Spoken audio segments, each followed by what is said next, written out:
Ava teach chemistry. Bailey and Ava teach chemistry. Kim. Bailey and Ava teach chemistry. Chemistry rules. Bailey and Ava teach chemistry. The inertia is a property of matter. Chemistry rules. Kim. Bailey and Ava teach chemistry. I'm Bailey. And I'm Ava. And welcome back to another lesson involving chemistry. Today we'll be teaching and providing experiments that deal with many different chemistry concepts. We are going to begin with the basics and start off by talking about molecular structure. Molecular structure is the shape of molecules. The three-dimensional shape or configuration of a molecule is an important characteristic. This shape is dependent on the preferred spatial orientation of covalent bonds to atoms having two or more bonding partners. The key to understanding water's chemical behavior is its molecular structure. A water molecule consists of two hydrogen atoms bonded to an oxygen atom, and its overall structure is bent. This is because the oxygen atom, in addition to forming bonds with the hydrogen atoms, also carries two pairs of unshared electrons. The water molecule is a tetrahedral arrangement of three electron pairs, which account for the angular arrangements of the three atoms. Now we're going to discuss heat of fusion and perform a lab to demonstrate it. The empathy of fusion of a substance, also known as heat of fusion, is the change in its empathy resulting from providing energy, typically heat, to a specific quantity of the substance to change its state from a solid to a liquid at constant pressure. The diagram above is a representation of heat of fusion as the energy and temperature increase or stay at a constant rate while a solid transforms to a liquid and then a gas through melting and vaporization. The most common example of heat of fusion is solid ice turning into liquid water. And now on to hydrogen bonds. A hydrogen bond is the electromagnetic attraction between polar molecules in which hydrogen is bound to a larger atom, such as oxygen or nitrogen. This is not a sharing of electrons, as in a covalent bond. Instead, this is an attraction between the positive and negative poles of charged atoms. In order for a hydrogen bond to occur, there must be both a hydrogen donor and an acceptor present. The donor in a hydrogen bond is the atom to which the hydrogen atom participating in the hydrogen bond is covalently bonded and is usually a strongly electronegative atom such as nitrogen, oxygen, or fluorine. The hydrogen acceptor is the neighboring electronegative ion or molecule and must possess a lone electron pair in order to form a hydrogen bond. In this case, for H2O, the hydrogen bond donor is oxygen and the acceptor is nitrogen. Now we are going to talk about the universal solvent. What's the universal solvent? Water is a universal solvent because it is capable of dissolving a variety of different substances. It can dissolve more substances than any other liquid. In the lab we are about to conduct, we are going to prove that water is the universal solvent by using water, oil, and then salt as a solute. We're going to put salt into the oil and salt into the water and see which one dissolves the salt and which one doesn't. And whichever dissolves the solute, which is the salt because it dissolves in the substance, will be the universal solvent. Kane is in the building.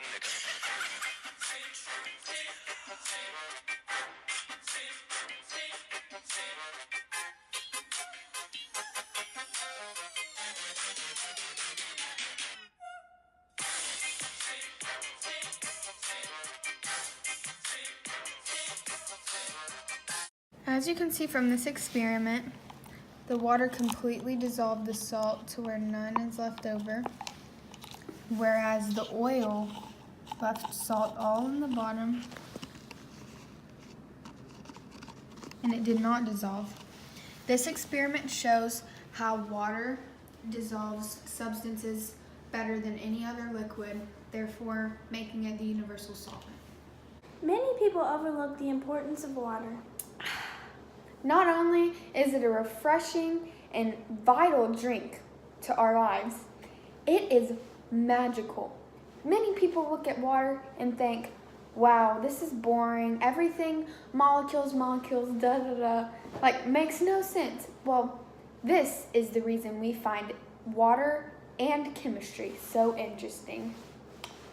Water is magical and can pretty much shapeshift. Water comes in 3 forms, as we all know: solid, liquid, and gas. Right here, we have water in its liquid form. We're going to show its magic by the wave of our hands. 1, 2, 3. Voila!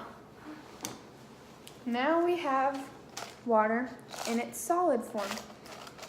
Ice. Now we are going to show water in its gas form. Voila! You can see the steam rising, so that is the water in its gas form as it is evaporating. Here's a diagram of the states of matter. In order to get from solid to a liquid, the substance has to melt. In order to get from a liquid to a solid, the substance has to freeze. If you want to get from a liquid to a gas, it has to evaporate. And to get from a gas to a liquid, the gas has to condensate. In order to get from a gas to a solid is a bigger step, and it has to go through deposition. And in order to get from a solid to a gas, it also goes through a bigger step because it skips the liquid process, and it goes through sublimation. Now we're going to be discussing vapor pressure. The vapor pressure of a liquid is the equilibrium pressure of a vapor above its liquid, that is the pressure of the vapor resulting from evaporation. Water's vapor pressure is dependent on the temperature. Now we are going to discuss specific heat, its formula, how to calculate its formula, and what the specific heat of water is. The specific heat is the amount of heat per unit mass required to raise the temperature by 1 degree Celsius. The relationship between heat and temperature change is usually expressed in the form shown below, where C is the specific heat. The relationship does not apply if a phase change is encountered, because the heat added or removed during a phase change does not change the temperature. The specific heat of water is 1 calorie per gram degrees Celsius equals 4.186 joules per gram degrees Celsius, which is higher than any other common substance. As a result, water plays a very important role in temperature regulation. The formula for specific heat is Q equals Cm delta T. Q equals the heat added, C is the specific heat, M is the mass, and then the delta T is the change in temperature. In order to calculate this, you have to do heat added equals specific heat times the mass times, in parentheses, the final temperature minus the initial temperature. And then that will give you the specific heat. Did you know there are 2 different types of calories? What is the difference between these calories, you ask? Well, the calorie with the lowercase c is the calorie we refer to in food, which is actually technically a kilocalorie. 1 kilocalorie is the same as 1 calorie with an uppercase C. A kilocalorie is the amount of heat required to raise the temperature of 1 kilogram of water to 1 degree Celsius. Well, what's the difference between a calorie and a joule, you ask? Well, a joule is the unit of electrical energy commonly used in the physical sciences, equal to the work done when a current of 1 ampere is passed through a resistance of 1 ohm for 1 second. Now we're going to describe the surface tension of water. Surface tension is a physical property equal to the amount of force per unit area necessary to expand the surface of a liquid. It is the tendency of a fluid surface to occupy the smallest possible surface area. Surface tension is a principal factor in capillary action. The addition of substances called surfactants can reduce the surface tension of a liquid. For example, adding detergent to water decreases its surface tension, while pepper sprinkled on water floats. Pepper sprinkled on water with detergent will sink. The surface tension of water is 72 dynes per centimeter at 25 degrees Celsius. It would take a force of 72 dynes to break a surface film of water 1 centimeter long. The surface tension of water decreases significantly with temperature as shown in the graph. The surface tension arises from the polar nature of the water molecule. Because of polarity, water molecules are pulled to the middle of a volume of water. This is why a drop of water will be rounded on the surface it is dropped on, which illustrates surface tension. To experiment with surface tension, use a penny, water, and a dropper, or in this case, a syringe. Lay the penny on a flat surface and slowly drop water onto it.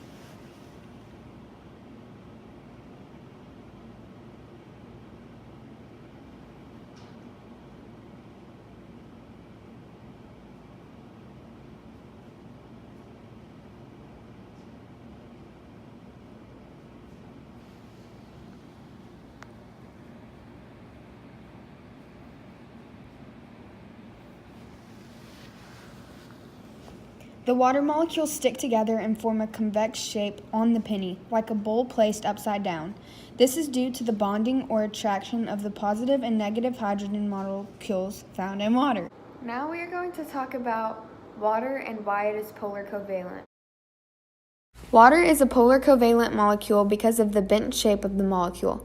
The shape means most of the negative charge from the oxygen is on one side of the molecule, and the positive charge of the hydrogen atoms is on the other side of the molecule. This is an example of polar covalent chemical bonding. When solutes are added to water, they may be affected by the charge distribution. The reason the shape of the molecule isn't linear and nonpolar, like carbon dioxide, for example, is because of the difference in electronegativity between hydrogen and oxygen.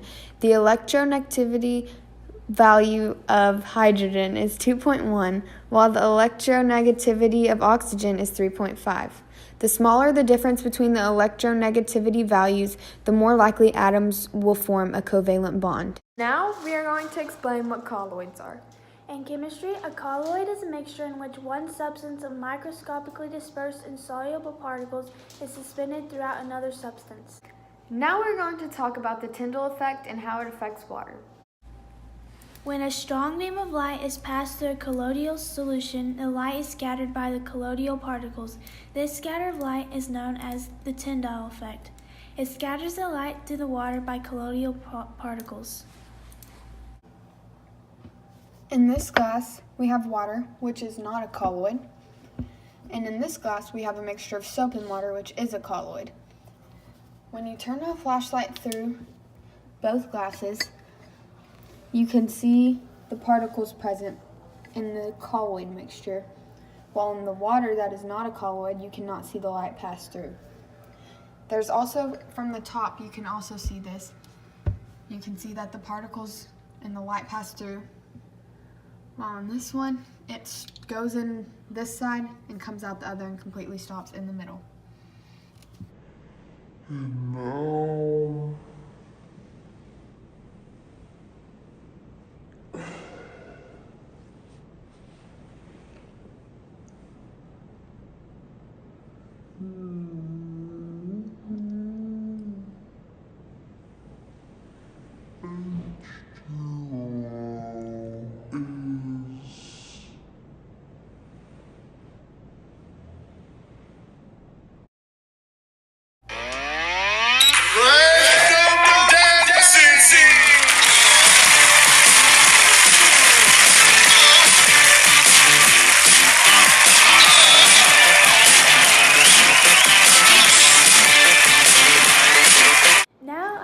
Explaining the difference between electrolytes and non-electrolytes. Ionically bonded substances act as electrolytes, but covalently bonded compounds in which no ions are present are commonly non-electrolytes. Table sugar or sucrose is a good example of a non-electrolyte. You can dissolve sugar in water or melt it, but won't have conductivity. Now I will discuss and explain water's heat of vaporization, or also known as enthalpy of vaporization. The enthalpy of vaporization, also known as the heat of vaporization or heat of evaporation, is the amount of energy that must be added to a liquid substance to transform a quantity of that substance into a gas. The enthalpy of vaporization is a function of the pressure at which that transformation takes place. The molecules in liquid water are held together by relatively strong hydrogen bonds, and its enthalpy of vaporization, 40.65 kilojoules per mole, is more than 5 times the energy required to heat the same quantity of water from 0 degrees Celsius to 100 degrees Celsius. Now we're going to discuss the melting point and boiling point of water. The boiling point of water is 212 degrees Fahrenheit and 100 degrees Celsius. The melting point of water is 0 degrees Celsius and 32 degrees Fahrenheit. Theoretically, the melting point and freezing point of water are the same. As you can see, as you can hardly see, the water reached above 190 degrees Fahrenheit and 88 degrees Celsius, which is below boiling point, but as the temperature is continuing to rise, you can see the water started to boil. This thermometer does not state 32 degrees Fahrenheit because it is too low of a temperature. However, you can tell that the ice cream is frozen by stating that it is low and that the ice cream is a solid. Now I will explain and discuss the solution process and how things dissolve. The formation of a solution from a solute and a solvent is a physical process, not a chemical one. That is, both solute and solvent can be recovered in chemically unchanged forms using appropriate separation methods. In all solutions, whether gaseous, liquid, or solid, the substance present in the greatest amount is the solvent, and the substance or substances present in lesser amounts are the solutes. The solute does not have to be in the same physical state as the solvent, but the physical state of the solvent usually determines the state of the solution. As long as the solute and solvent combine to give a homogeneous solution, the solute is said to be soluble in the solvent. Bounding in motion is the erratic random movement of microscopic particles in a fluid as a result of this continuous bombardment from the molecules of the surrounding medium.